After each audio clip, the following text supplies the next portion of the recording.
જૂનાગઢ ખાતે યોજાયેલી એસજીએફઆઈ રાજ્ય સ્તરની વેઇટલિફ્ટિંગ સ્પર્ધા કે જેમાં અમદાવાદની 13 વર્ષની સામ્યા પંચાલે કાંસ્ય પદક પ્રાપ્ત કર્યો છે।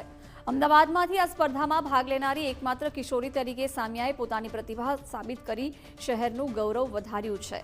અગાઉ સામ્યાએ માત્ર 9 વર્ષની ઉંમરે માઉન્ટ એવરેસ્ટ બેઝ કેમ્પ પર ભારતનું તિરંગો ફરકાવ્યો હતો। તે લેહના મુશ્કેલ ચાદર ટ્રેક માત્ર 3 દિવસમાં પૂર્ણ કરનાર વિશ્વની ચોથી નાની વયની દીકરી છે। સામ્યાની આ સિદ્ધિ એશિયા બુક ઓફ રેકોર્ડ્સમાં પણ નોંધાયેલી છે। ત્યારે ગુજરાત સરકારના મહિલા અને બાળ વિકાસ વિભાગે સામ્યાને અમદાવાદ જિલ્લાની બેટી બચાવો બેટી પઢાઓની બ્રાન્ડ એમ્બેસેડર તરીકે નિમણૂક કરી છે। મંત્રી ભાનુબેન બાબરિયાએ તેને તેજસ્વીનીનું બિરુદ આપ્યું છે। હું જ્યારે એકચ્યુઅલીમાં મારા ડેડીને બહુ શોખ છે માઉન્ટેનિયરિંગનો, તો એમના ફોટોઝ જોઈને મને ઈચ્છા થતી હતી કે હું પણ આવું કરું।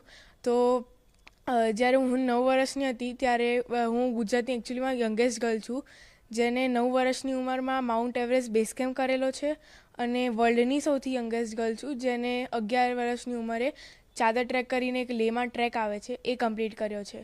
તો પછી જેમ જેમ અમે આગળ વધતા ગયા એમ ફોટોઝ જોઈને મને મજા આવતી ગઈ। તો ડેડીએ કીધું કે આપણે અગર માઉન્ટેન હવે ચડવા હોય તો થોડીક આપણે ફિઝિકલ ફિટનેસ હજુ વધારવી પડશે। તો એટલે મને ડેડીએ જીમમાં મૂકી હતી, અને જે મારા કોચ હતા એ જેમ હું જીમમાં પ્રેક્ટિસ કરતી હતી તો એમને કીધું કે તારી સ્ટ્રેન્થ બહુ સારી છે, તો તું છે ને પાવર લિફ્ટિંગ ચાલુ કરી દે। તો મને સર પાવર લિફ્ટિંગ શીખવાડતા હતા।